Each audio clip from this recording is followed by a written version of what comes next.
Nous n'allons pas y aller par quatre chemins. Ce texte que vous nous proposez aujourd'hui de débattre est pour nous un agrégat d'idées démagogues qui, après avoir tourné le dos à l'agriculture familiale et paysanne, voudrait aujourd'hui sacrifier la santé publique, la science et la biodiversité pour se donner l'illusion de répondre aux problèmes des agriculteurs. Ce texte vise, soi-disant, à lever les contraintes de l'exercice du métier d'agriculteur. Mais de quelles contraintes parle-t-on, au juste ? Parle-t-on vraiment de celles qui ont conduit les agriculteurs à se mobiliser il y a un peu plus d'un an ? Ce texte va-t-il permettre aux agriculteurs de vivre de leur travail ? Non. Il n'y a rien sur le revenu, alors que c'était la première revendication des agriculteurs. Va-t-il permettre de désendetter les fermes ? Non. Va-t-il protéger les agriculteurs de la concurrence internationale déloyale ? Non. Va-t-il leur donner davantage de marge de manœuvre en tant que patron d'entreprise ? Non.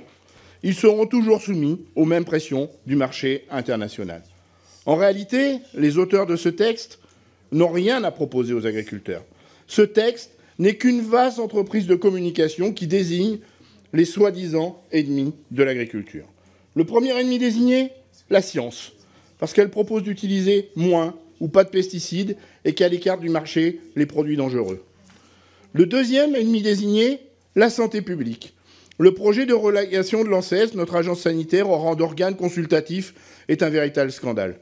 Comment les auteurs de ce texte vont-ils aller expliquer à des personnes atteintes de cancer que non, on n'interdit pas des pesticides dangereux qui les a rendus malades, quand bien même l'agence sanitaire le recommande ? C'est parfaitement insupportable.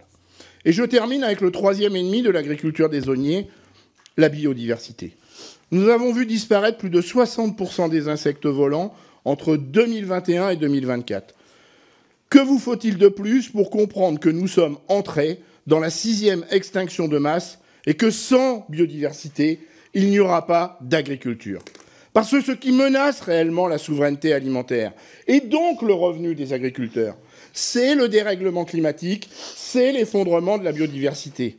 Alors que la science, l'agronomie et le principe de précaution devraient être notre seule boussole, ce texte propose de les reléguer au rang d'opinion parmi d'autres.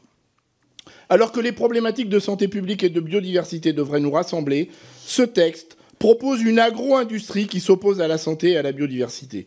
Le tout sans apporter de réponse aux problématiques des agriculteurs, j'insiste. Donc vous l'aurez compris, pour notre groupe, ce texte est nul et non avenu, un coup de com' stérile et dangereux que nous devrions refuser en bloc.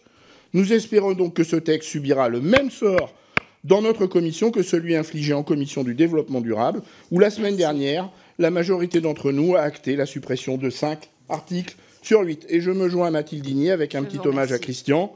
Et je me rappelle de mon ami Yannick, premier malade professionnel décédé des pesticides. Voilà. Il a dit « J'espère que j'ai tué personne ». Merci.